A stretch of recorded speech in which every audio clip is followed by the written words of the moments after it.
Hello, everyone. Welcome back to the Anti-Imperialist Scholars Collective podcast, or as our friend Bikrum calls it, the AISC podcast. What? Here with episode number 5.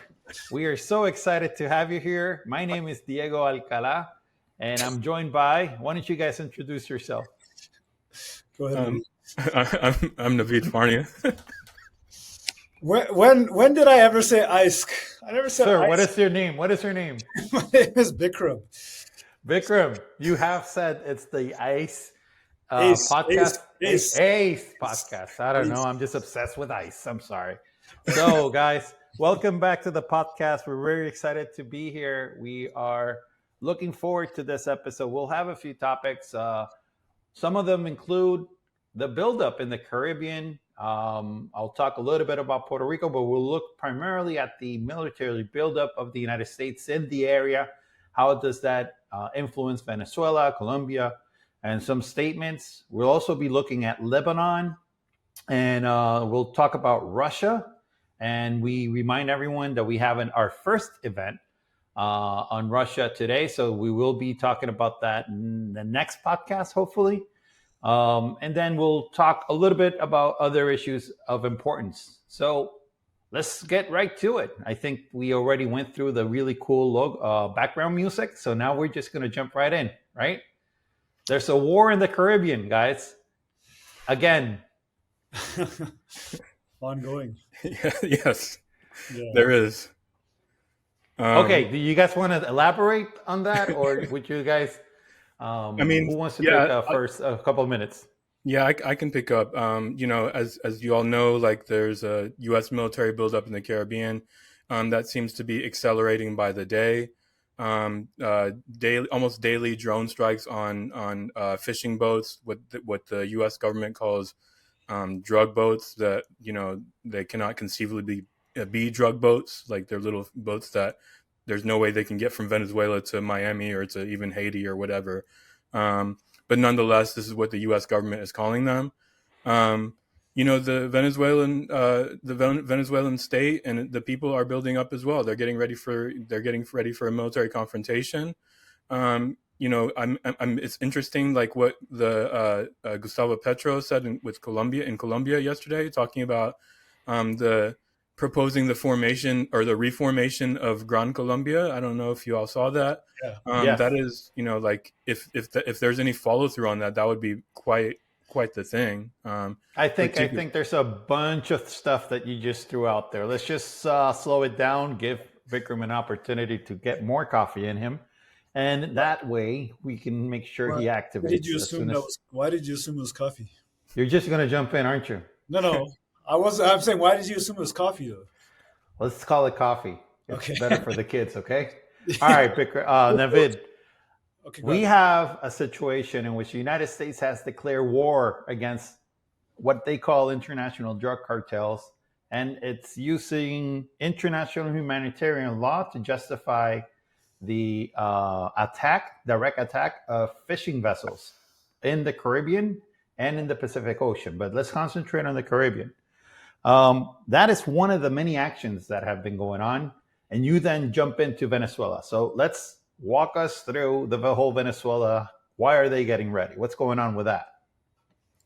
Bikrum, you want to take that? You go ahead, and then there's a couple points that you had mentioned that I wanted to just follow up on. But I think the question of why targeting Venezuela. You go ahead, Navid. Yeah, so we've talked about this previously on the podcast, right? So, part of it is the Venezuela's resources.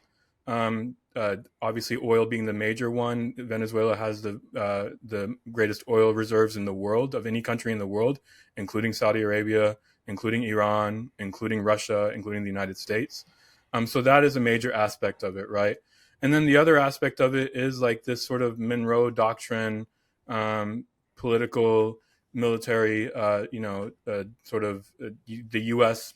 Playing an increased role, particularly as it recedes on the global sphere and on the global landscape with respect to China and Russia, playing an increased military role, particularly in the Western Hemisphere, right? So those are the two major aspects to it.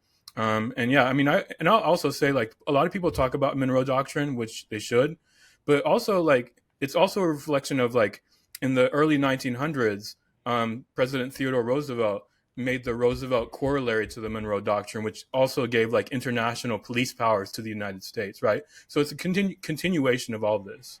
And yeah, Bikram, you can. Yeah, so I think the point that I would just add, it's one that I've raised in earlier episodes that we've had, Navid, is, and I think, like, Diego, when you're talking about the targeting of supposed like drug running boats, whether off the coast of Venezuela or elsewhere, it reminds us of a point that we've come to, is what is imperialism? So I think, like, there's one point targeting a country's resources. But there's something else that I think we need to emphasize is, again. Imperialism, especially under capitalism, is concerned very much with questions of flows and not just with place and territory, right? So what is the relationship between states?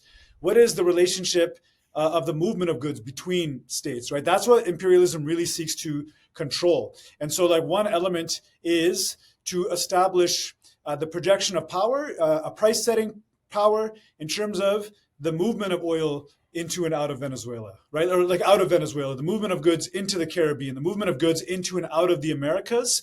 It's a way to establish that control. So you might not even need ownership over the oil, but what you want is to ensure that the Chinese or the Russians don't have direct access. So the imperialist power seeks to maintain domination over the relations between states. This is what will provision a price setting power. And that's where I find very interesting Petro's comments, because we've seen in recent years a contradiction of sanctions, for example. Sanctions are meant to actually control relations between states, not simply punish the targeted state, but also make it difficult for other states to trade with that state.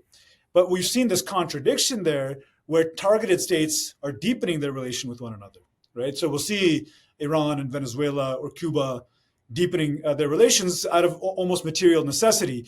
And if one element of the buildup in the Caribbean and the Monroe Doctrine is to balkanize the Americas, right, is to keep it fractured and to keep Washington as the glue that holds whatever it is together, you see Petro is actually, it seems like this process is generating an impulse towards potentially unity of the Americas, right? Like in that way. So that's an interesting kind of dynamic we're seeing at play here. Yeah, I wanted to jump in because you mentioned something important as to the flow and control of flow. And we saw that when Trump got into power and his claim to the Panama Canal, right? It wasn't necessary for the United States to actually invade Panama and take over that route, extremely important trading route. But it was enough to trigger the government of Panama to back off whatever relationship they had with a Chinese company that was going to be administering the canal. So as you correctly point out, it's the flow that is as important as the physical nature of the control. Now, I'll also add to the dimension of physical control. I happen to be from Puerto Rico, the oldest colony in the world, who happens to be controlled by the United States. And I get so frustrated every time I listen to Bikram talking about sovereignty and the control. And I'm like, why is he talking about me again? He doesn't need to. I understand. Puerto Rico is a colony. I get it.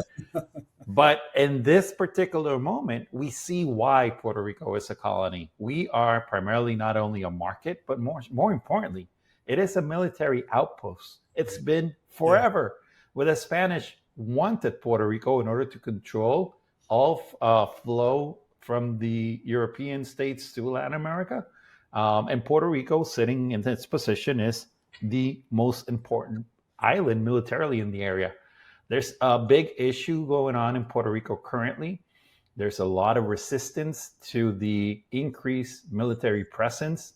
For those who may not remember, back in the 90s, Puerto Rico and Puerto Ricans united in doing mass mobilizations, protest in order to ensure that the U.S. Navy leaves the municipal island of Vieques, which is off the coast of Puerto Rico to the east.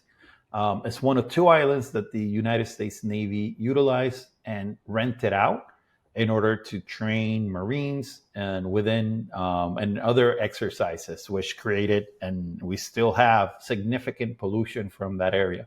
that increase in military activity in the Caribbean has reactivated not only the Roosevelt Roads facility, but other facilities that were running on minimum, but also maybe abandoned too. So those particular locations have been taken over by U.S. personnel, which brings not only those memories, but also a fresh bunch of soldiers.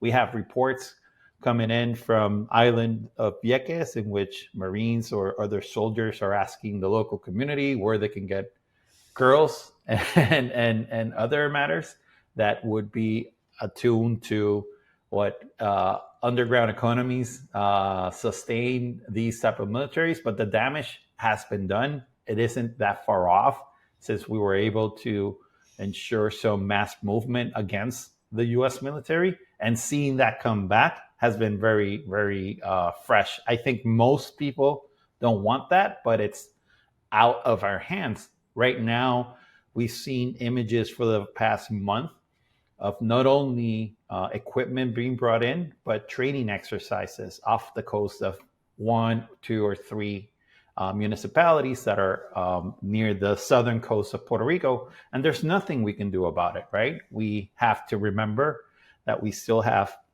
massive environmental damage associated with the bombings of the locations in the area, which the U.S. Navy has, like many other instances, refused to take any responsibility for. And we also have the current practices also damaging many areas in the locations that they're practicing. So just throwing that out there, because there is a real harm aside from the obvious prospect of war or the theoretical aspects of what geopolitical steps are being taken within empire and outside of empire. But currently we are, along with others, of course, is unique to the Puerto Rico population, but it is an important component of the naval strategy of the United States.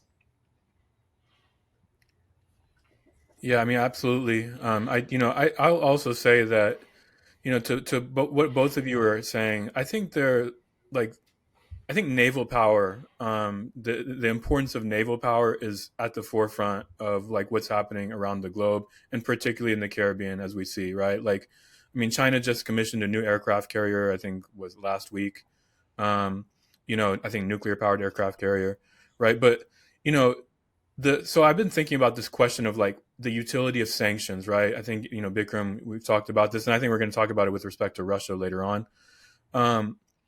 I think, a lot of these sanctions are less and less producing the intended effect of the United States.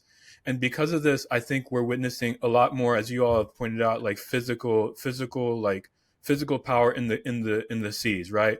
And so I think we're going to continue to see more and more of these kinds of physical blockades as a sort of way to, try to not counteract, but try to make up for what sanctions are not doing, like financial sanctions are not doing in terms of their intended effect, right? Because of the receding power of the U.S. dollar and the global economy and these kinds of things. So, yeah. I wanted to add something before Bikram jumps in. It was based on the fact that you mentioned something around Petro and the Gran Colombia scheme. I think that it's important to remember, or to inform our viewers that through these strikes, it's not only Venezuelan fishermen that are being affected. We have multiple nationalities such as Trinidad Tobago and Ecuador and Colombian nationals being affected by these strikes. And one of the people, Gustavo Petro, was in one of his declarations, was accusing the United States of extrajudicial killings, along with many others, right? But Petro's comments created or accelerated a position from Washington in which sanctions were imposed. And now the government is not only experimenting the possibility of additional sanctions, but also Petro himself is sanctioned, but also he's being tied as a gang leader of this narco state. We have this vocabulary of always utilizing drug dealing as a police law enforcement type of tactic.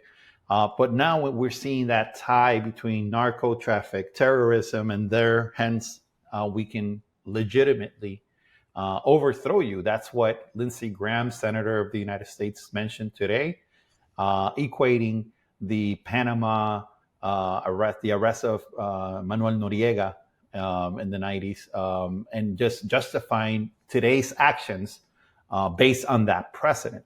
Of course, he doesn't mention that there are many Latin American useful officers and personnel and government officials that are actually tied to drug trafficking, but the United States does not act on those particular moments based on the fact that that particular person is currently helping the United States versus what is going on right now. Anyone that is a hindrance to the United States is labeled as a drug trafficker leader, and hence a terrorist. I just wanted to throw that out there. Yeah. I mean, go ahead, Bikram. Well, no, I was just thinking about this point, Diego, that you're kind of returning us to, which is like a fundamental, I think, relation of imperialism and the contemporary world order, and it's demonstrative of where things are, maybe where they're going, either in terms of the challenge to U.S. imperialism, or maybe it's a kind of continuing power, in the sense that the striking of these ships, it's an attempt to reproduce this question of impunity, right? Like who is able to raise up the threat of force and then inflict it, but with impunity, right? But I think so. Like this has been the rule of the imperialist system for centuries now, is that like when the colonized or the non-European or the non-Western strike, that violence is considered existential, a threat to civilization, whereas the reverse, the strikes from north to south, the strike of the imperialist, is always granted impunity because it's attached to some higher purpose, right? So whether it's fighting terrorism, fighting drug runners, etc. So I think, however much this is something that I've been struggling with of late. It's not like a existential issue for me in some ways, but it's just something I'm trying to come to terms with. Is what does it mean to speak of the challenge to U.S. imperialism, but exist in a world where it's still able to be the one force that can strike with impunity? Like we see. You can launch raids on Libya, but you won't see Libya lead a collection of states to launch raids on France, right? That we can't even imagine that world. But at the same time, what you're also seeing in this impunity, though, I think like there's what underlies like a lot of this is, Trump wants a deal, right? Or the Americans, they always want to use force to get other states to sign on to something. So there's an impunity that's demonstrated, and then say, okay, sign a deal with us. So there's like a constitutionalism with which they seek to legitimize their imperial power. That question seems to be no longer assured, right? It's not like Diego Petro is being sanctioned and backing off, right? It's although you may see India now saying we'll stop buying Russian oil or whatever, right? But you're seeing Petro actually double down, right? And then you're also seeing this lead to more sharpening of contradictions within the imperialist bloc. I think it was the UK that said they don't agree with the targeting of. I may be mistaken because no, they stopped sharing intelligence briefings with the United States based on these particular attacks. Yeah, so it's like I think how blatant it is, the disregard for any form of law of war or any rule of engagement, any rule of war, like in any sense is, I think. And then I brought this up in previous episodes, and I don't know enough here. I think the other thing to put on the table that's interesting, I didn't know the stopping of sharing of intelligence, but like there is a link that's worth exploring at some point between the US's gambit on oil and gas, artificial intelligence, and the way they're launching these raids. Because we know in Gaza, for example, the role that Palantir and these firms played in constructing kill lists using artificial intelligence. There's an open question. Like there's this military finance AI intersection we're seeing in this kind of U.S. attempt to renew its mode of accumulation. So I don't know how the British decision fits in on that. And yeah, so Diego, you were right, but I'm not going to tell you about what. But oh, I know exactly what you're going to say, but I'll let Navid jump in because we want to hear from him now. Just a couple of things, right? In addition to UK, I did see that Panama's president also is saying that they're not going to allow the U.S. to use their territory as a sort of, I guess, launching pad to strike and hit Venezuela. I don't know how true that is. One can say something and that might be totally different from the reality, right? Diego, do you know the name of Panama's president? Or No, but the magic of the internet. Hold on. But this person, the president. He Jose Raúl Molino. I'm sorry, Navid. Okay, Jose Molina, Raúl yeah. Molino, yeah. Molino. Okay. Yeah. So MU. Yep. He talked a big game on the canal, but I think he, quickly acquiesced to the U.S.'s sort of demands with the Panama Canal. So what we hear from him might not be what the reality is, right? The other thing I'll say, I think Petro is an interesting character, right? Because I think we've talked about this. Others in our group have talked about this. Petro has been very outspoken with respect to Palestine, with respect to the genocide. He's been outspoken with what's going on with respect to in this region now in the Caribbean. But he also has a pretty poor record when it comes to Haiti, right? He's basically an interventionist with respect to Haiti. So these are also contradictions that need to be resolved. For those who identify as anti-imperialists, right? I would say that Petro seems to be shifting in the leftward direction. Again, but it's also about you talk the talk, can you walk the walk, right? He did mention just recently about how the United States, in order to protect pedophiles, is willing to invade Venezuela. So to get off the Epstein file list, he was making sure that everyone understood that this is part of that calculus too. It's a way to distract from the issues in domestic. So war may also be used in order to shift attention, right? Yeah, although if we do make it to that point of the discussion, around the Zionism-Imperialism relationship, we'll see that maybe these aren't simply distractions. Maybe that issue is entangled in all of this as well, right? We'll get there. But any final words about this? I mean, this for sure will not be the final conversation that we have in this podcast. We just wanted to touch base on where we were right now. We know that the biggest naval ship has arrived at the Caribbean already. So I think somewhere I read 10% of all U.S. naval forces are now in the Caribbean, which is an unprecedented move or an unprecedented strategic move, not since the Iraq War, that it has been made in these past couple of days. So I'll just stop now. And if anyone wants to jump in with our final words, by all means, regarding this topic. Sorry, go ahead, Navid. Bikram, go ahead. You can. I do have a. Bikram. No, go ahead, Navid. No, and I don't want Bikram to talk anymore. Okay. I want to say something from the anti-imperialist position in the United States, the anti-war against Venezuela position in the United States, because we haven't seen, others have said this, we haven't seen the level of resistance to strikes against Venezuela and even Colombia and Trinidad and Tobago that we saw against in the war in Iraq, obviously the genocide in Palestine, and so on and so forth, right? It's kind of course, it's troubling. It's very troubling that this socialist country in the Caribbean and in Latin America is not generating the kind of anti-war sentiment that we would wish for, right?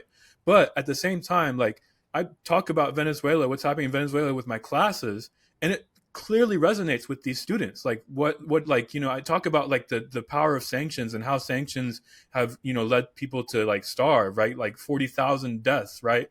In 1 year in Venezuela because of the sanctions, right?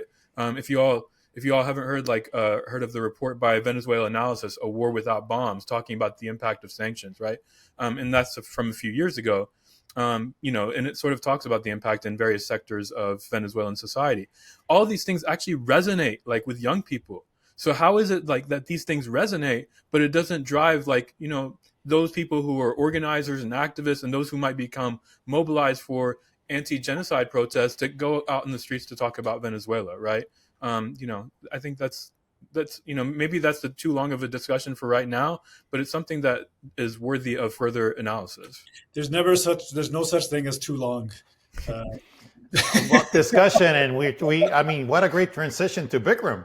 Why don't you go ahead and start our next topic? Well, I mean, no. I would you want to stay here? Okay, go ahead. Can I just quickly, That's completely false, but it's not going to be quickly. So, take your time. We're not in a hurry. 30 seconds. You take your time, okay? So, like this question of, I don't know if that's entirely like accurate, Navid, because I think the comparison is not necessarily Iraq with Venezuela, but we do know that there was a war on terror that conducted drone strikes from South Asia all the way to the Horn of Africa that did not lead to anti-war protests and mobilizations either. So I think, and people would have been upset about this, but there is a question to ask more generally about sanctions and the quote unquote targeted strikes, or the way things are presented as police type actions. Because even when they bombed Iraq and Afghanistan, the response was, whoa, you should have had surgical police type rather than all out war, right? So I think there's this question of, I think it returns us to normalized violence, right? That there's a way in which there's an assumed to be rationality that's attached to police actions that are presented as policing contained, that aren't in the scope of explicit regime change war, right? It seems like all of us are able to live with that on a daily basis without being moved, right, to that. And I think it's an important question to ask, but it's like the war on terror. There was a war on drugs. There's a war on terror. Back to the logic of the war on drugs, but there seems to be some way that is normalized. And that was like, well, it is the matching. I think you hit it. It's both are getting united at this particular juncture in time, and now we see the force of attacking terrorists with the justification of the war on drugs. And with that great finale on my end, we'll move on to the next topic, and we're going to shift gears now, if that's okay with both of you. Okay. I was wondering if we can jump into Lebanon. I know, Navid, you wanted to talk a little bit about Lebanon, and I want to give you the opportunity just to explain what's going on. Where do you want to go? I mean, obviously, with respect to Lebanon, since the ceasefire, the so-called ceasefire, and was it Bikram, help me out. When was that ceasefire in Lebanon? November of 24? Yeah, at the end of November. Yeah, so a year now. Oh yeah, because it was the day after the HTS offensive began, right? But since then, the Zionists have committed thousands of violations, literally thousands, like I think over 5,000. And so, what are they doing? Like, why are they hitting Lebanon continually, particularly southern Lebanon, but also like the suburbs of Beirut, right? So there was a report. There was Zionist reports coming out, I think, in the last few days that Hezbollah is rebuilding. The supply lines in Syria that were sort of cut off after the coup in Syria in December are being reestablished to connect back Iran to Lebanon and Hezbollah. So, it's interesting to see like this rhetoric. We can talk about whether it's a psychological operation or whether it's real. I think there's some real elements to it. But yeah, I don't, Bikram or Diego, I don't know if you guys want to elaborate on some of these points. I mean, I think it's interesting. One thing that you saw a report. There's like the headline on El Mayadeen right now about an Israeli border wall crossing into Lebanon, violating the blue line. It's if we think Lebanon and Gaza together in some ways, we know like in Gaza, for example, they have 52% under Israeli occupation. And I think there's a way in which you can see in both Lebanon and Gaza, again, what we're talking about in Venezuela, is there's a demonstrative effect that they're going for, is that we possess escalation dominance, right? We possess the power to escalate and we possess the power to occupy, right? I think this is what they're trying to demonstrate. And the reality in Gaza and Lebanon is that the resistance is not only not disarmed, but it continues to be present in such a way that really prevents any attempt at a permanent occupation, right? But you can still see that doesn't undermine the point that like there is clearly a gambit at a normalization of an occupation, both in the south of Lebanon and in Gaza. And I think the Americans are really like trying to advance this even further. And I think with Lebanon, like there are a couple of objectives. One is, I think there is this objective of an anxiety around Hezbollah and the rearmament of Hezbollah. Or even if that's not happening, it's clear they haven't disarmed them. But then on the other hand, it's like, I think it's a process of shaping the character of the Lebanese state as a whole as well. There's an attempt to do what they're trying to do in Latin America. And we see Petro responding in a particular way. And the question is, which way will it go in Lebanon, right? Which way will the social forces move, right? Is it going to be, well, the problem with the bombing is Hezbollah, we must isolate Hezbollah, or is it going to be clarification that the real enemy is Zionism? As we've heard the Lebanese leadership, off and on come to that realization. But the Saudis have an objective, the Gulf states have an objective of isolating the resistance.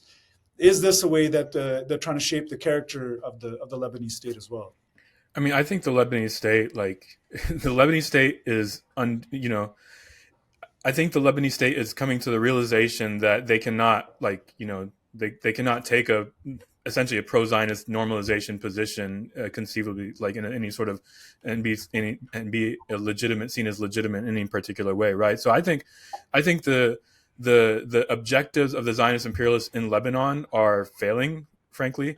I watched a podcast with that was an interview with Laith Marouf from Palestine TV the other day, and he talked about how if the Israelis invade Lebanon again, they'll probably do it from occupied Syrian territory. And if they do so, that'll unleash a whole series, a whole domino effect in terms of Syria itself. And talking about the potential of then the Syrian resistance, whatever underground resistance that exists, that's, probably organizing as we speak, to then take advantage of the weak Syrian state, right? And so there's all these kinds of forces at play. And that's not even to talk about the Syrian government and Jolani, right? I'm not totally convinced that that he's 100% in the pockets of the United States and the Zionist imperialists. I think that there's particular machinations by Russia that that are still present there. There's particular machinations by the region's resistance forces, the axis of resistance, that are still playing a role in what's happening in Syria as well, right? And then therefore that filters also into Lebanon, right? So I don't think the objectives, even if the Zionists can claim that they're achieving their objectives, the reality on the ground does not and they can continue to strike as much as they want, but the reality on the ground does not bear out in that way, right?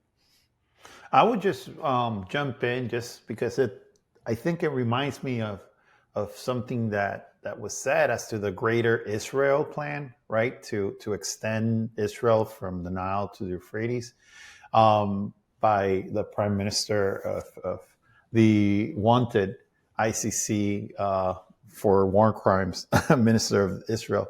And compare that to what you mentioned earlier as to Petro's comment as to the Gran Colombia, right? The Confederation of Latin American countries versus the occupation by force and the plan of Israel to occupy these spaces with or without anyone's consent. We're just going forward with this, and how that plays into the impunity rule that you mentioned earlier, Bikrum, as an extension of the American imperialism's impunity and a reflection of it in the Caribbean right now, right?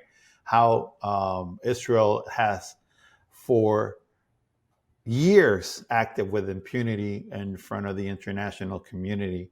And now we see the United States being the United States, performing the same, or obviously not the same functions, but acting with the same impunity, right? And I just wanted to throw that out there because I am not as versed on the specifics of what's going on currently in that. I mean, in general, I am, but not in specific terms as you guys. But I just wanted to throw that out there. Yeah. Well, so no, and the one thing that I was thinking as well was, see how self-conscious you got me, Diego? There's this, the Central Bank of Lebanon today just announced they're going to be tightening, I think, rules and regulations around money transfers, right? And this is around financial flows And this was like, I think the day after or a couple of days after the United States explicitly called for containment of the transfer of funds to Hezbollah or the movement of resources. And I think, we can think about the way that relates to the Israeli, we can speculate, right? Like the constant Israeli airstrikes, and then the United States saying can be like, in maybe the similar way they were with Qatar, right? Yeah, Israel apologizes to Qatar, but like, it's also this guy, you guys may have heard that I enjoy reading, Giovanni Righi. He talks about imperialism as a protection racket, right? Like that they'll be like, hey, you want to get smashed or you want to get protected? It's your choice, right? So like if they're hitting South Lebanon and then you say, well, okay, these airstrikes are happening and maybe you can stop the money transfers happening, like crack down on those more so, right? So you see the way in which that's happening right now as a maybe a continuation of how they're trying to shape the character of the Lebanese state. But I think the in relation to Petro, the question that's very clear is negotiations.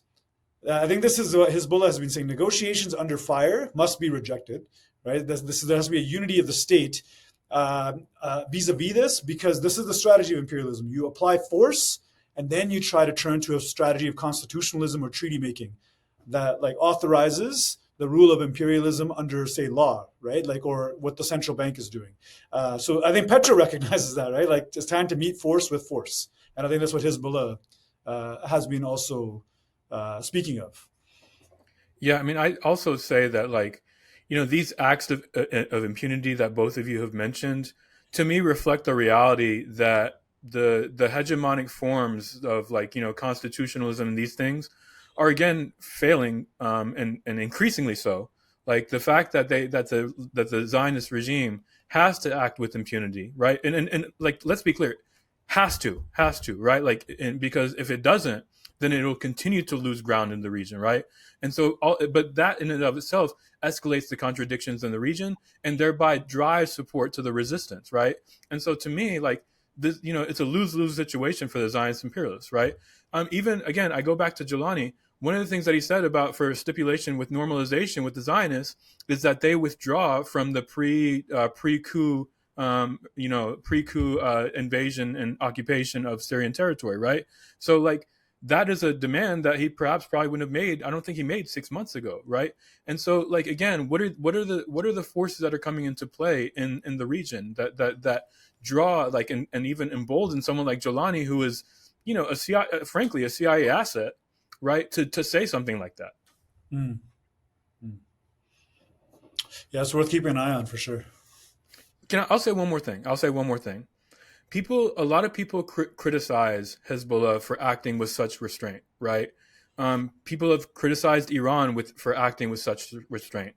But the primary task of any resistance movement, or the primary task of a state, like, should be to protect its own people, right?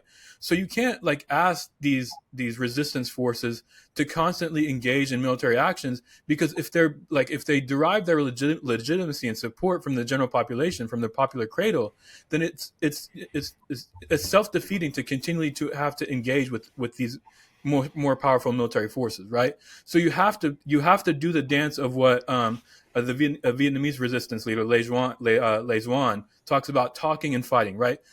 How do we sort of negotiate talking on the one hand versus fighting on the other? When do we talk? When do we fight? Right? And so we have to be clear that these negotiations are not meaningless, right? They're designed to produce particular contradictions, or at least expose those contradictions, to thereby give legitimacy to actually more overt forms of resistance. And I think so. Anytime we talk about like the criticisms of Hezbollah for acting with such restraint, even beyond like the discussion of like they've been hit hard, we have to be clear, like, okay, they have a strategy, right? And part of that strategy is to engage in negotiations, even if those negotiations are with bad faith actors, right? So I really think it's important to bring that up as well. No, I remember you mentioning this in one of our last episodes, that you and Charisse were talking about, and the need of the resistance to feed, the population, because the population is the substance of the resistance, and that reciprocal relationship needs to occur, and that you need to sometimes engage in these negotiations, just so that the people see that you're actually trying to and set up a system in which you know they're going to fail, but to the people you tried. Navid, just one comment. Your camera is shaking too much, and I'm getting sick. It's sort of all over the place, and I know that Bikram can't say anything because he's drinking coffee, but I can say something about it. I think that this could be a good point of departure to another topic, but I mean, it's up to you guys if there's anything else we can jump into. And I'm looking at you, Bikram. Is there anything else you'd like to say about this topic? There was something I wanted to say, but now that you mentioned me drinking coffee, I have forgotten what it was. So I guess it wasn't that important.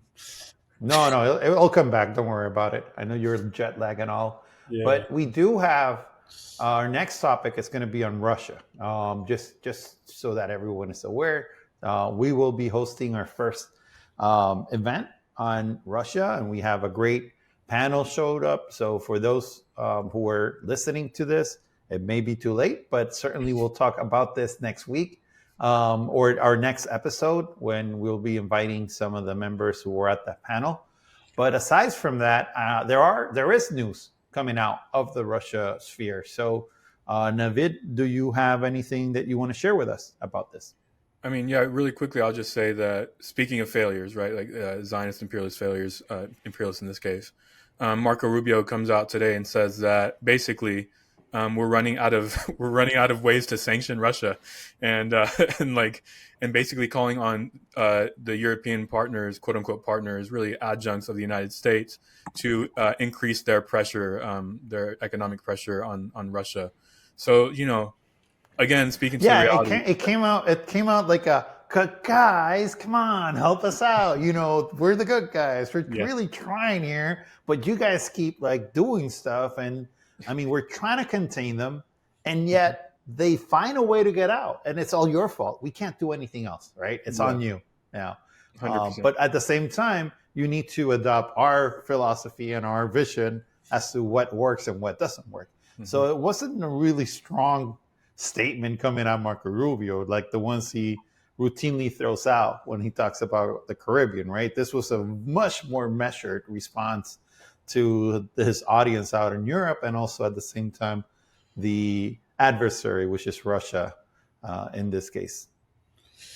Right. But, you know, it's interesting because Rubio, I think way back, like at the beginning of the administration, also there was some strange comment he made about like recognizing that I feel like he said like that the world is shifting to a multipolar world. I believe Rubio had kind of made that concession almost. But I mean, I think Diego, though, like what can Rubio do, right? Like, you know, the language may be different, but they don't have the means of sanctioning Russia. Like we are like what, over 10 years now into this. You know, I know that the sanctions accelerated post 2022, but like we're talking 2014 to 2025 now, and you know, like we haven't mentioned China yet, which always comes up, especially when I'm on the show. But like, you know, yes, we are aware. I want to say I did mention China earlier with their aircraft carrier, but oh, that's great. True. I think like there's not an ability to sanction Russia because of the way China has established control again over the flow of global economic surpluses, right? So they are able to purchase Russian oil, and they are able to help construct like alternative economic and financial architecture that can like facilitate the bypassing of U.S. sanctions, right, in a way that wasn't possible before. So I'm hearing like a train in the background. Oh, that's me.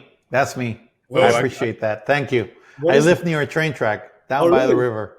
Oh, wow. Yeah, listen, our producer Sina just wanted to send over the statements from Marco Rubio that you made reference before in an interview with Megyn Kelly. And again, thank you to our great producer, of course. Feel free to donate at the end of the show. This is what he said. So it's not normal for the world to simply have a unipolar power. That was an anomaly. It was a product of the end of the Cold War, but eventually you are going to reach back to the point, where you had a multipolar world, multi-great powers in different parts of the planet. We face that now with China and to an extent Russia. And then you have rogue states like Iran and North Korea you have to deal with.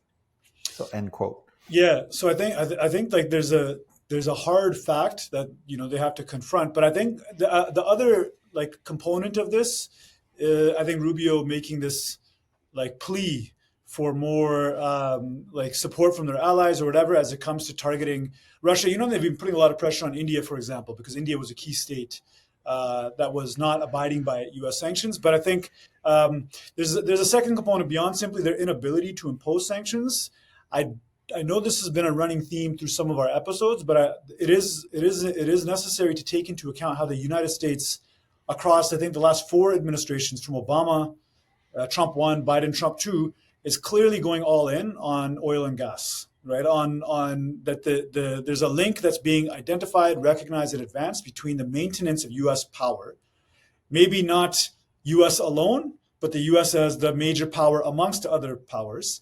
That oil and gas will be the mechanism through which they do so by maintaining oil and gas as the heart of the world economy, which you can understand then. It's not simply ideological, the attack on climate change, like the attack on the idea of climate change, that there's something quite material that is driving this, is the role that control over the flow of oil and gas plays in U.S.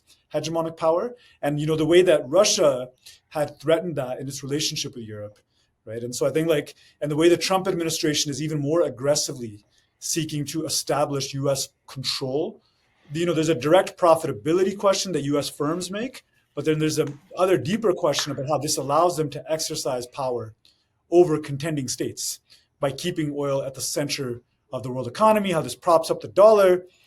And I don't mean to be a broken record, but there's also a link in the way in which they're seeking to power their AI sector, I guess, in opposition. No, I was actually going to jump in right there on that specific point, because you made that point, I think, on an earlier episode as to how the United States missed the boat when it came to climate change by doubling down on oil and gas.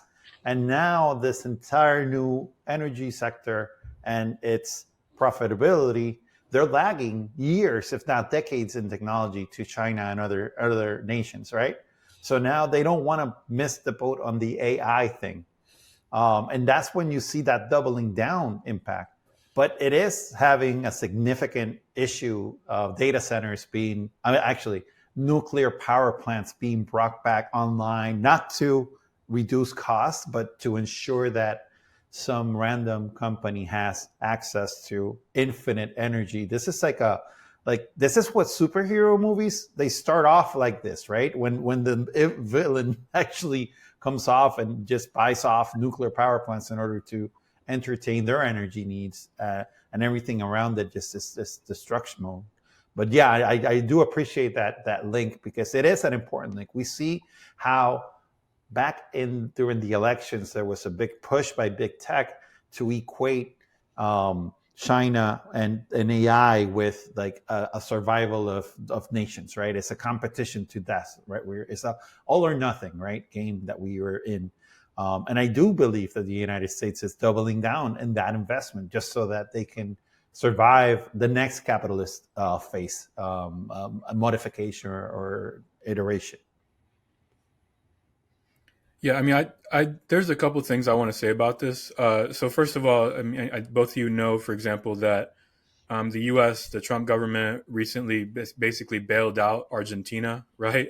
Was it $20 billion bailout? 40. So 40. 20 now and 20 later. Okay, good. So yeah, and what did Argentina turn around and do? Like they increased their consumption of Chinese, was it soy products, or I don't remember what it was, but.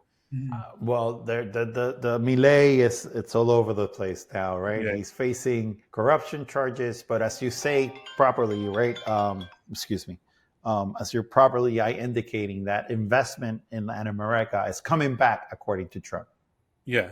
But so the bailout money, is actually going toward trade with China is the point I'm getting at. The second thing I'll say is actually directly related to Russia and its relationship with Europe, right? So one of the authors of our Russia issue this month, or last month, I should say, talked, I think his name is Arto Artinian, I may be mispronouncing that, talked about how like during the 1970s and 80s, there was a crisis of accumulation in the West, right? And how, in fact, the collapse of the Soviet Union mitigated and, in fact, really rectified that crisis of accumulation for at least 20 years, so that it opened up new markets for the West in not just Russia, but particularly the other post-Soviet states, right? And so what we're seeing now is like this crisis of accumulation on steroids, essentially, right? That Russia is, the West is closing off Russia itself, right? But also, because of that, access to Russian oil and gas, right? Now the U.S. is trying to replace that access in the European market, but it's not enough to equip the needs of the people in Europe, right? So this accumulation is escalating this crisis is escalating the contradictions on geopolitical terms as well, right? So I think it's really important to think about that as well. I mean, it's quite shocking the way in which German elites have committed a form of national suicide almost, right? Like European elites more generally, but you see what's happened to German industry, especially since 2022, like German petrochemical industries.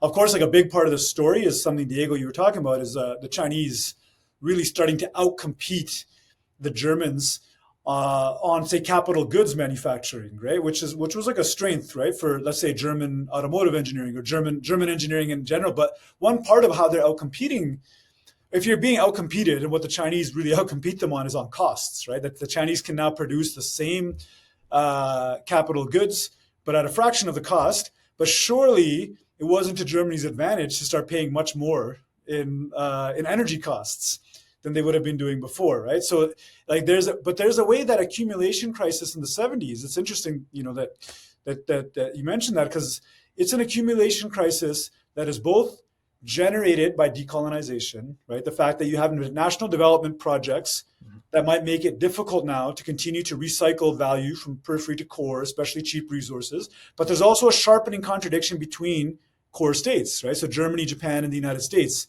entering into more intensive competition, and the United States will often try to resolve it, right, by squeezing their allies. They do that to eventually Japan. Japan's been a stagnant economy now for like so many decades, and in the 2000s they start to squeeze the Europeans a little bit, right? And this is one objective of their war on Russia, is to try to appropriate more profits to their firms that they're being outcompeted by in relation to Europe, right? So I think the contradictions exist in multiple ways of world capitalism and imperialism. But yeah, I think that continues to be a key through line in what might be a 50 years crisis. Some people call it from the 70s till today. But yeah, I think the accumulation crisis is a key part of the story. I think this reminds me of Vice President J.D. Vance's statements regarding China, how the entire neoliberal project was meant to keep China producing the world's low-end products, and without knowing how they turned that around and became high-end producers, which, as Bikrum correctly points out, now they're out producing the major nations around the globe, and the detriment that it had along the chain of what periphery, semi-periphery, and colonized nations in the economic sector, right? How that realization by the United States has reshifted its entire calculus as to geopolitics around the world at an accelerated rate. And how the Chinese, taking advantage of the American, taking for granted Latin America, how they just basically shifted to West Asia and addressing Europe. The Chinese came in with investment deals that were highly preferable in terms of competition when it comes to what the Americans were offering, right? There is a diplomatic soft power issue that has been abandoned by the United States, and we see it now, right? Now it's the Monroe Doctrine. I think there were statements yesterday by Rubio or 2 days ago saying that the United States should be allowed to bomb anything anywhere in the Western Hemisphere based on because yes, that's the actual policy position, because yes. Maybe I should trademark that. So basically, I'm sorry, I just went off. Let's go back to China and Bikram. Oh, interesting. He came back. Look who. You're welcome. I set you up. Well, so no, I was just going to say for folks listening in, like the point you made, Diego, around JD Vance saying China was meant to remain.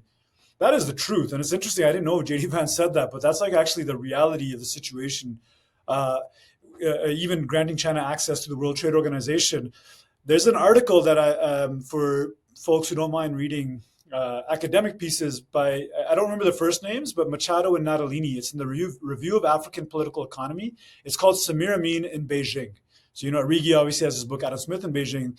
These guys have this book, Samir Amin in Beijing, which actually traces how the Communist Party was able to counteract the capitalist law of value and to constantly engage in technological upgrading and moving their labor into higher value sectors over a period of decades. And, we can't get into that kind of right now. But what's really interesting also is, you have a situation where the Europeans are basically, in the pages of the Financial Times and elsewhere, they're saying, how are we going to convince China?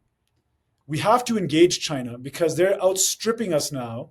They're outcompeting us, not just in the manufacture of cell phones, right? They're outcompeting us in the manufacture of the very machines that produce the cell phones, right? In capital goods production.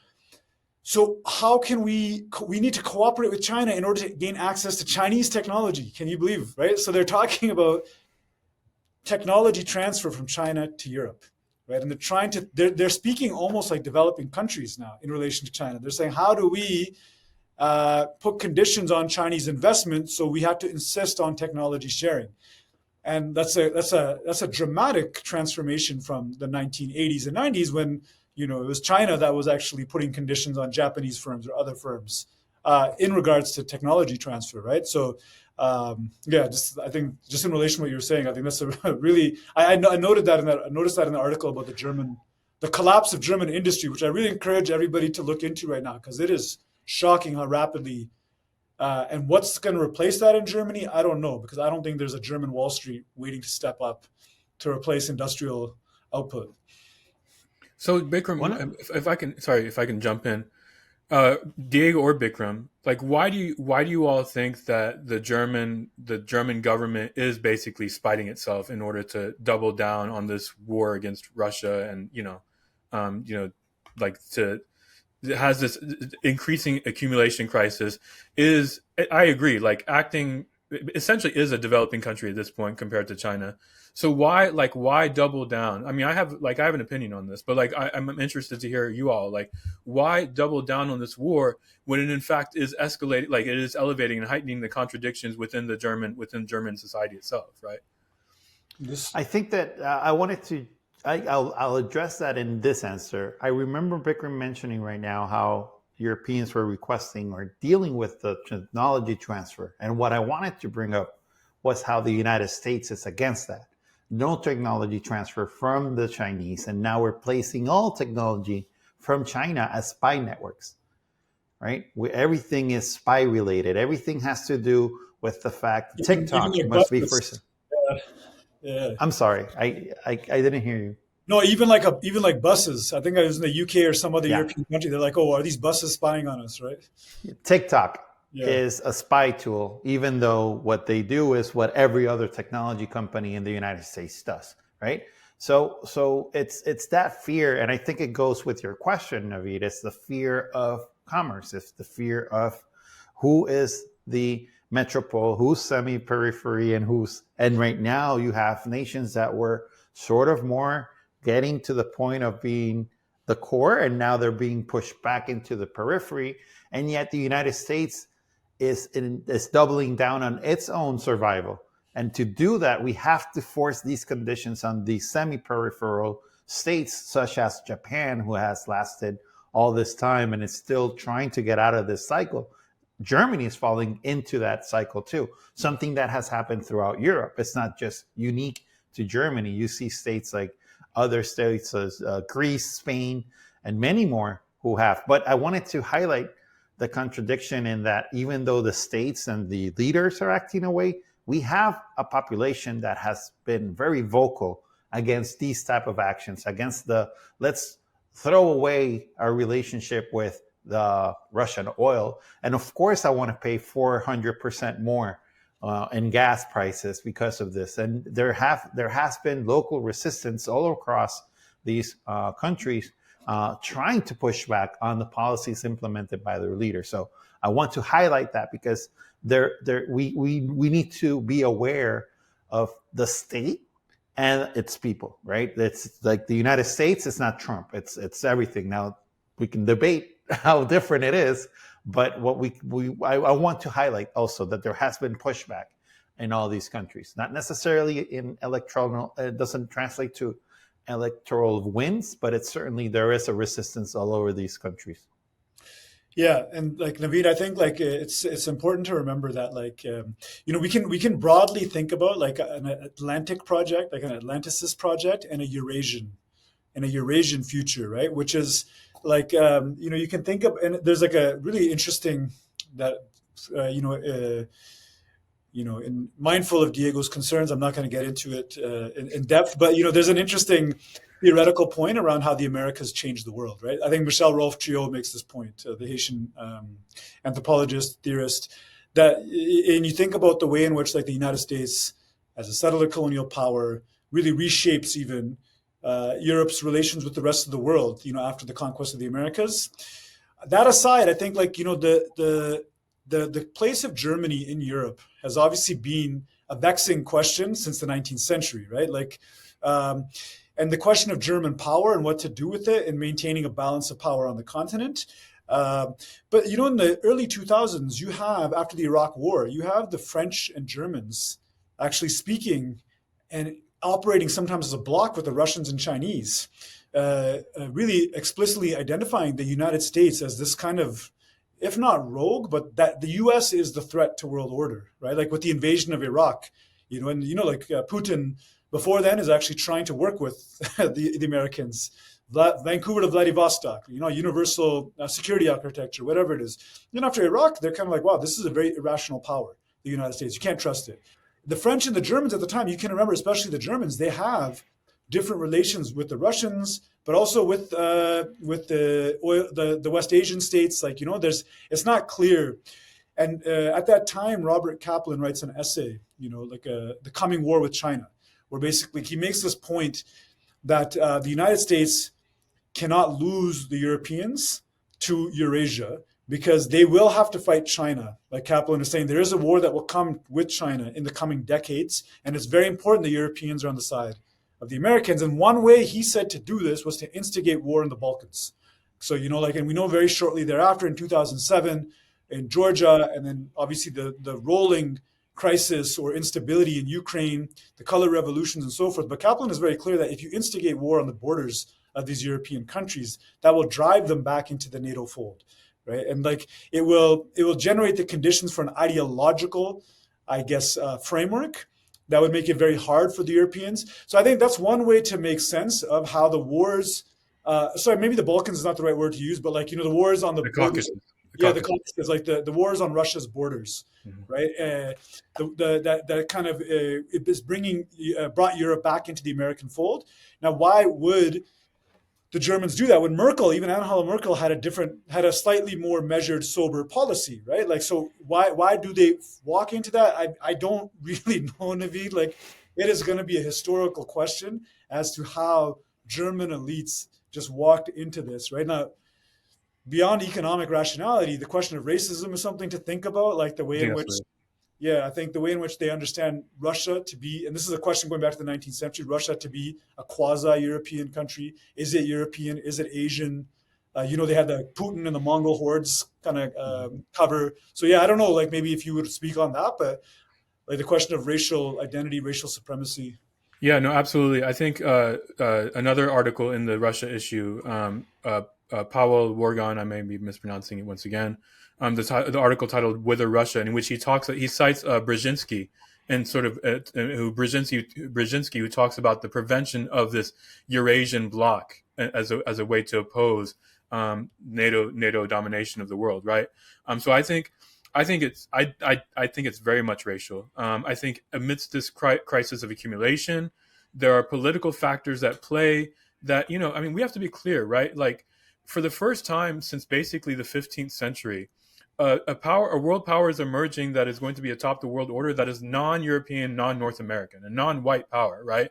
And so there are very clear stakes at hand, right? And this brings China back into the discussion as well, and the relationship between China and Russia. So to me, that like the political machinations, and we can talk about this with respect to domestic politics in the U.S. as well. The political machinations, in certain respects, are dictating the economic realities, right? The political and racial machinations and the realities that come from those, right? And so, to me, I mean, there is a very real fear of what a China-led world order looks like, and that fear generates increasing irrationality with respect to racial contradictions, right? And I think that's particularly what's happening. Yeah. Mm. Great. I think that's a great spot to end this segment. We have two more to go, which is Zionism and the United States, wagging the tail wagging the dog, right? What say you, Bikrum? This is something you've been following online? No, absolutely not. What are you saying? I don't. Absolutely not. I live on no, but I think it's an important. Why don't you give us some background on this? I mean, I think it's. We have seen obviously politically, we're seeing this crisis, right? Like across the political spectrum in the United States. And I think this kind of ties together almost everything we've talked about in this episode. But, this brings our very mysterious figure Epstein back into the mix. I think maybe historically, like, is Epstein the not the conjuncture, that's not the right word, but is that the place where these questions come into a personification or like an embodiment? Like, which way? Zionism, imperialism, who's wagging who, right? Like, so... But this question, I think, and it's an interesting question, like why the deflection from Epstein? How does this relate to the relationship between Zionism and American power? But you're seeing like the right, the MAGA right, for example, really, really not turning on Trump, but asking questions. And it's funny, right? Because like Trump is such is so shameless. Like, he's like, oh, I was opposed to all the wars, and we're talking in the Caribbean. He's reproducing the very logic of forever endless war, and so his base is questioning this. But on the question of Zionism in particular, right, you're seeing this questioning happening by Tucker Carlson, by Marjorie Taylor Greene, and it's posing a question for those who are urgently, for very rightful reasons, right? Like, I think the past 2 years have brought so much to a standstill for so many of us. That the question of Palestinian liberation is urgent. So what do you do tactically, whatever it is, to sharpen those contradictions that are emerging, for example, in the MAGA movement?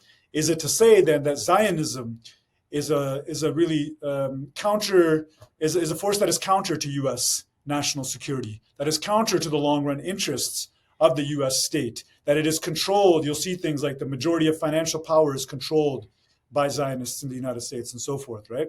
So I think like that's a question that is, I think, increasingly now spilling into questions of where does the movement go next, right? Where does the organizing against genocidal forces go next? And I think what I would just say, and Diego, cut me off at any time, I won't take offense to it, but like what I would say is, like, conceptually and theoretically, there may need to be a discussion of the relationship between colonialism and imperialism, like as one beginning point. These are not the same thing. So there is a Zionist colonialism. There is a Zionist colonialism that does lobby the U.S. state, right? That is predominantly targeted upon the conquest and colonization of historical Palestine, and, like you were saying, Diego, a greater Israel project in the region itself that draws forth necessarily regional questions. But you can't understand that absent this question of imperialism. So colonialism might be about the territorial conquest, but like we've been talking about, imperialism is about maintaining control over the region and the flow of resources into and out of the region. So the United States does need Zionism as a proxy power, right? And it's a mistake to seek, I think I would defer to Gus and Kanafani here, it may be a mistake to seek recognition and an alliance with U.S. imperialism, right? To say, can Marjorie Taylor Greene, if she was at the helm of U.S. imperialism, would that change the fact that the U.S. is losing to China and that the U.S. needs to maintain, existentially, it needs to maintain control over West Asian oil. It needs to prevent a Saudi-Iranian detente, and the projection of power through Zionism is essential to this, right? So like, I think that this question is definitely on the table, but I don't think that has to necessarily undermine the question of centering Zionist power specifically as like a core dynamic or at the center, at the heart of imperialist power.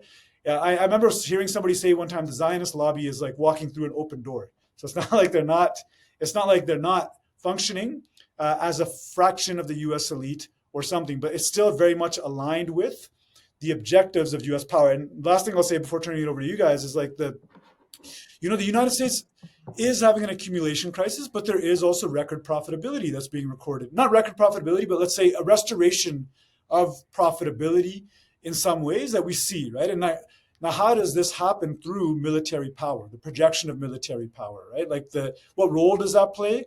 So yeah, I think like those are some questions that I think this political moment is putting forward tactically, strategically, etc. And yeah, would be curious to hear what you all think.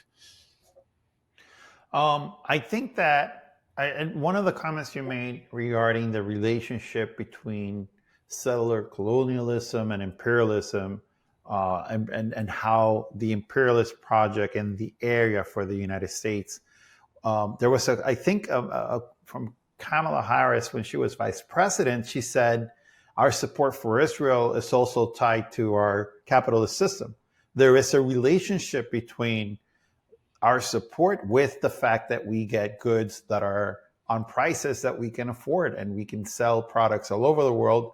And it's tied. I mean, I don't know. This is, I think, the first episode that we can go trace our conversations to what the U.S. government and other leaders are actually saying, because they're saying it out loud. It's just, unfortunately, there's just too much going on for people to pick up and make those connections. And I think that's why it's really important what you said, Bikram, regarding that project, the Zionist settled colonial project, plus the interaction of the United States. I would say, though, that there is a specific reason why that connection has been made with Israel, but I don't think that the United States will go down with Israel. What I mean to say is that you can see the United States easily shifting horses in the middle of the race and dumping one for another. Now, I don't see that happening soon, but it is something possible. We saw how in previous eras, the United States aligned itself all over Latin America with military juntas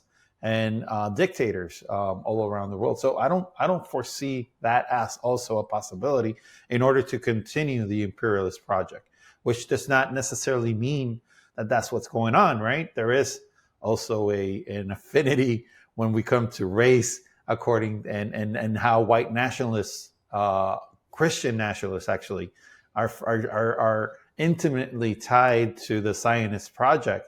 And it's primarily due to bias and racism and xenophobia, and I mean things that those do play a role in these particular moments. So I just that would, I guess, be my contribution at this moment.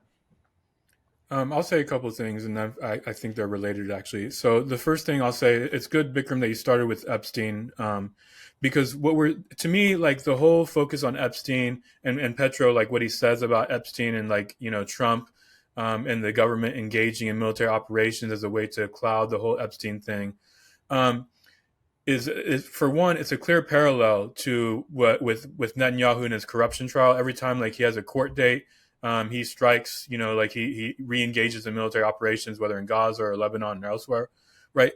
This to me reflects the trend, the increasing trend toward like the personal politics that reflect fascism, right? Like this is, the fact that these people are aiming to preserve themselves amid like imperial decline, right, is a reflection of like the contradictions that creates between, for example, the MAGA people and the neocons here in the U.S., right, or between the, I don't know, what do you want to call them, the liberal Zionists and like the whatever, right? They're all genocidal, but anyway, like, but you know what I mean, like in Israel, right? To me, this all reflects the reality that there is an irreconcilable contradiction in imperialism. And this issue is going to become more and more sort of explicit and over time, right? So to me, and to the other point, like to the second point, which is related, is that the answer to that, and Bikram, you mentioned this, right? And I think you cited Ghassan Kanafani, that the answer is not to align ourselves with the MAGA folks, right? Because those folks are the ones who very much support ICE being out in the streets in Chicago or LA or whatever city, right? So the answer is not that. The answer is, in fact, a reinforcement of internationalism, right? So that Palestinian liberation be linked to Venezuela, that Venezuela be linked to Los Angeles, and so on and so forth, right? That is how we as anti-imperialists address the crisis that is being generated through fascism to then basically set fire to the world, right? So yeah, and I think there's an internationalist question and a class question that should be foregrounded, right? I think what corresponds with the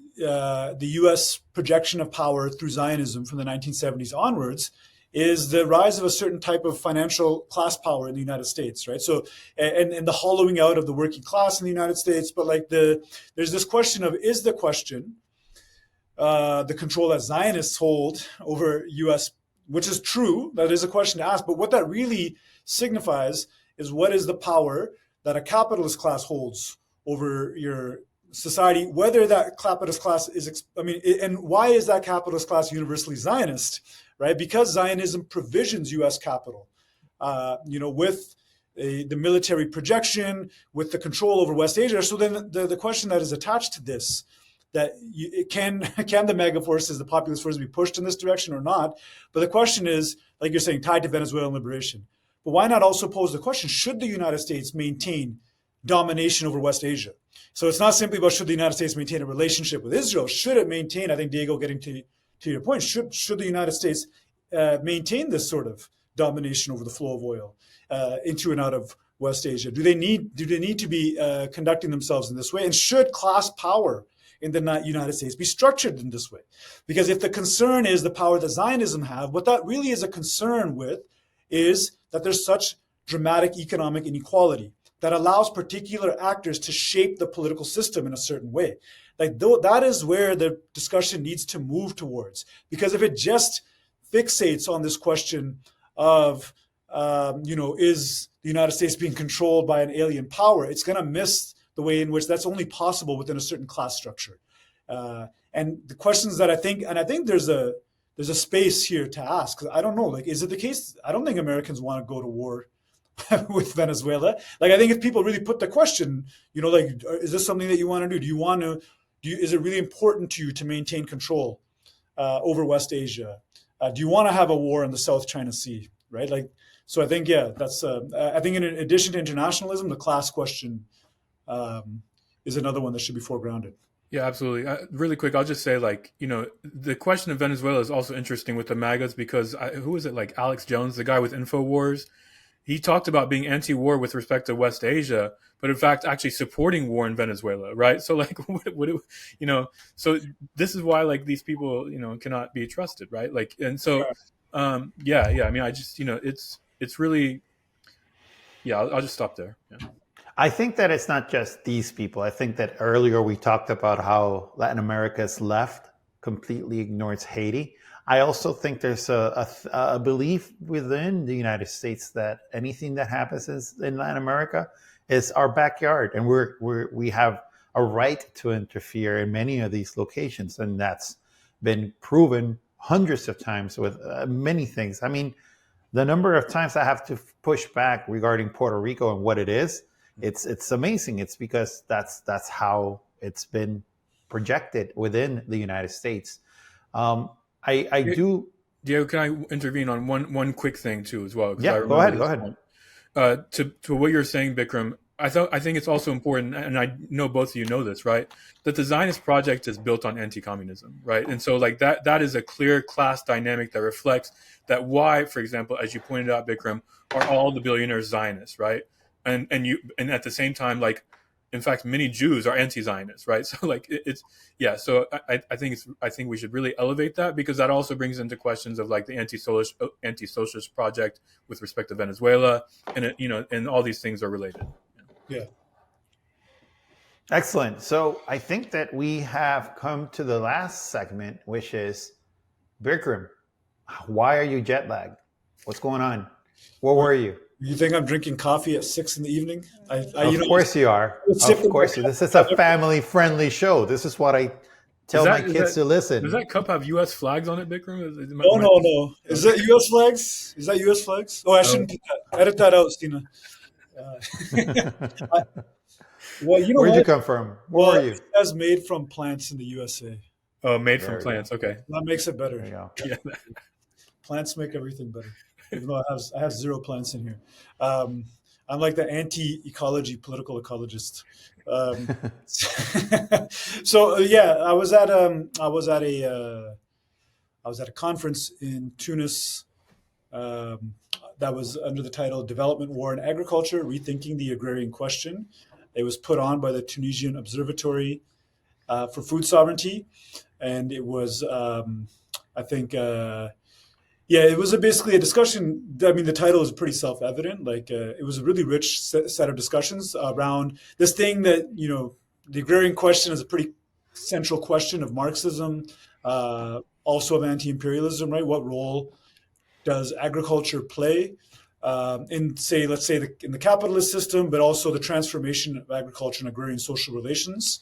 So yeah, there was like a rich set of discussions because this brings you to questions of land and armed struggle, right? Like I think these are really core questions. Like, what is sovereignty? How do you construct a sovereign development project in the world as it is today? What role does sovereignty over land play in constructing broader sovereign industrialization and whatnot? And I can just, if you can indulge me, I can just, I can share what I presented on in like 30 seconds here. Bikram, we will indulge you. Okay, all right. So take your time. Before, and we'll indulge you, but I also want to hear Diego talk about Bad Bunny. But go ahead, Bikram. Yeah, always. He won 5 Latin awards last night. So, I presented a paper for, just as an example, that was trying to put Zimbabwe's land reform in the 2000s, the fast track land reform program, into conversation with the Second Intifada in Palestine. And I think like the idea was like thinking about this framework of the agrarian question of national liberation, bringing questions of national liberation into conversation with the agrarian question. And the agrarian question for the colonized and for the South is a question, like in some ways, of, to put it very simply, reclaiming land from the settler or from the colonizer, establishing a form of popular sovereignty that distributes land, whether on a collective or household basis, to the peasantry, which can then ground a universal sovereign development project, right? Now, it's the case that in both Palestine through Oslo and in Zimbabwe through the Lancaster House Agreement at the quote-unquote end of history when the Soviet Union falls, in both of these places, there was an end of the land question, right? It was imagined that the third world project of like the Fananian project, through force, you reclaim land, and through force, you establish the basis of a different type of sovereignty. So in both Lancaster House and Oslo, it's like, no, you don't do that by force, you do that through the market, right? And Palestinians, you'll eventually get your state in the West Bank, economic development and so forth, put down your guns. And to Zimbabwe, it was the same thing, right? Like, do not take land from white settler farmers by force, the market will do it. But we know by the 1990s in both Zimbabwe and Palestine, no land is being redistributed. So I try to think about how it's a return to armed struggle. It's a return to the question of force in the 2000s. It's like, and I try to frame this as like two major shots that are fired against the U.S. unipolar moment, the U.S. Imperialist moment, and how this really grounds the renewal of anti-imperialism in the 21st century, right? Like that, the way in which the Second Intifada is a key part of what eventually leads to the Al-Aqsa flood. And in Zimbabwe, you actually have finally the redistribution of the majority of white settler land to indigenous Africans in Zimbabwe as well. And so those are the type of discussions that we were having, broadly focused on the West Asian region. And it's interesting to think about at this moment, right? Because you have a moment with the Gaza peace plan and elsewhere where it seems as though the application of overwhelming military force is trying to return people in the region to a disarmed and disorganized condition through which you can impose a series of agreements or a constitutional power, right? That forces people to abide by rules which undercut their sovereignty. But as we saw in Zimbabwe and Palestine at the turn of the century, history is seemingly moving in the direction of where anti-imperialist force continues to respond. And we're seeing that in Gaza today, right? So yeah, and there was a lot of comrades from our collective who were at the conference, Max Ahil, Karina Mullen, Helia Dutagi, Mohamed Dutal. Now I feel bad because if I forget anybody, but yeah, I think AISC, I don't know however you said it, AISC was well represented, Diego. Shout out to Sam Moyo. So yeah, in Paris Hero, Sam Moyo's co-author was there, and yeah, Sam Moyo, major influence I think on our collective, who tragically passed away 10 years ago in a car accident actually in India, and is a founding member of the Agrarian South Journal, which everybody should check out all the time. Really, we can talk about that another time, the significance of the Agrarian South as a site of knowledge production. But yeah, shout out Sam Moyo, the Patnaiks were there. I think some of our intellectual influences were definitely very present. So yeah, it was a good conference. Yeah, listeners read Sam Moyo, Paris Euros. Yeah, for sure. Absolutely, like required reading. Diego, before go ahead.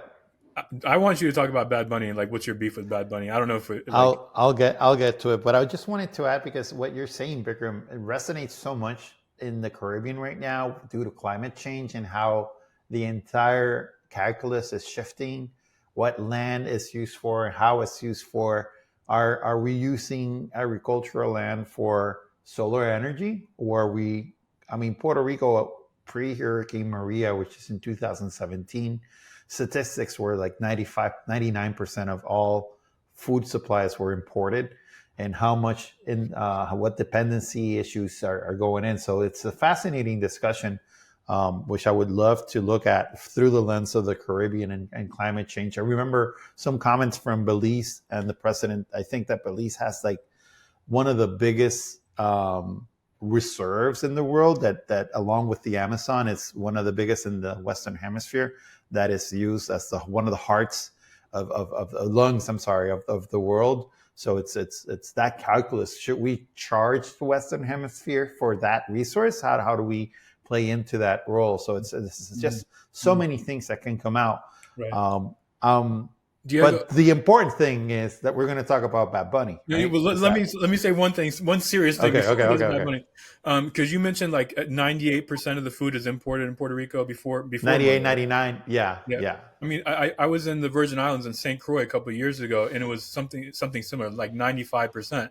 And it's like, these countries, they grow their own food and then they have to export them and then re-import them, right? Like that's the contradiction that we're talking about. Yeah, actually, and just to build on that, that's like the agrarian question of our time in many ways, is like this way in which food is integrated into a global kind of network of accumulation that's very irrational when it comes to actually sovereign national development, right? And I think so those are really important questions that the Patnaiks really talked about at the conference again. Yeah, and one thing when it comes back, it's coming back in merchant marine boats, and those are 75% more expensive than normal prices. So your same banana, the one you're producing in Puerto Rico, goes back and forth, and it's shipped to us at a higher rate. So yeah, it's increasing prices. So that's a great thing to talk about. Let's switch gears to what really everyone was waiting for, which is my review of Bad Bunny. So I just wanted to add something. One second. Is there a new album? No, well, he hasn't come with a new album, but just in general, just Bad Bunny's existence. Just wanted to let you know that I have bought his vinyl. Everything is in here. This is his latest record, the one that he made famous by the Puerto Rican tour that he had. 30 shows in like 2 months. You couldn't get tickets to it. No, I didn't get tickets. So how dare he? So I think that he got 5 Grammys last night, Latin Grammys. So good for him. And remember, folks, to learn Spanish if you want to understand anything that's going on with the Super Bowl coming up, which was funny because obviously when that came out, everyone was like, oh my God, how do we have a foreigner talking something else in our entertainment? And they tried to do like a side project or an alternate Super Bowl show for the people that were pissed at Bad Bunny, and they couldn't get anyone to go up against him. So I guess that's where we end. So be like Bad Bunny, speak another language, and piss me off. There you go. There you go. Does anyone have any projects coming up? Anything coming up besides Thanksgiving and taking some time off? Correct, to start grading. Well, yeah, I have a move coming up, but maybe I'll hold off on speaking about that in the future. Yeah. But, you have a right to remain silent. I'm an attorney, so you're good. Yeah, I'm not very good at upholding that right, but I will. Oh, we know. That's why I'm here. Don't worry about it. Navid, you have anything you want to share? You're good. I mean, I'll just really quickly say, we had a conference on Black internationalism at our campus this week. A shout out to Sharice Burdenstelli, one of the members of our collective, who was the main organizer for that conference. And it was excellent. We had Akinyele Umoja, who has a book out on Robert and Mabel Williams, an edited book, memoir, I think. We had Natanya Duncan and other folks on campus, Keto Swan. So it was excellent. And I'll just say quickly, it's really, really big shout out to Akinyele Umoja, who talked about he talked about Black internationalism, not just in a global sense, but also talk about supporting struggles for, obviously Native American liberation struggle, talked about Puerto Rico, talked about Hawaii, right? I just want to shout out Dr. Umoja. Yeah. Excellent. So just to sign off, before we do, just want to say thank you to everyone who's listening. Make sure you subscribe to both. You can subscribe at our to our podcast and at your favorite platform, just like Apple Podcasts. If you leave a review, a positive one of 5 stars would be great, because that helps our ratings and it makes sure that other people find our podcast. I also want to encourage you to visit our website at anti-imperialist.com. That's anti-imperialist.com, and visit our blog. It's called The Pen is My Machete, and you will find our latest issue.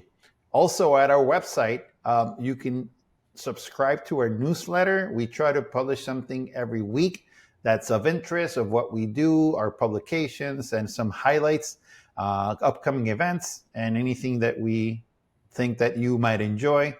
And finally, you can visit all of our socials at Pen and Machete. That's at PENMY Machete, MACHETE. Again, this is the Anti-Imperialist Scholars Collective podcast, or as I call it, the AISC podcast. Bikrum calls it something else, but AISC calls it podcast, but he's a lot smarter than me. That's what he gets paid the big bucks. So signing out. See you guys next time. If not, I hope you miss us. Take care, guys. Nice seeing you.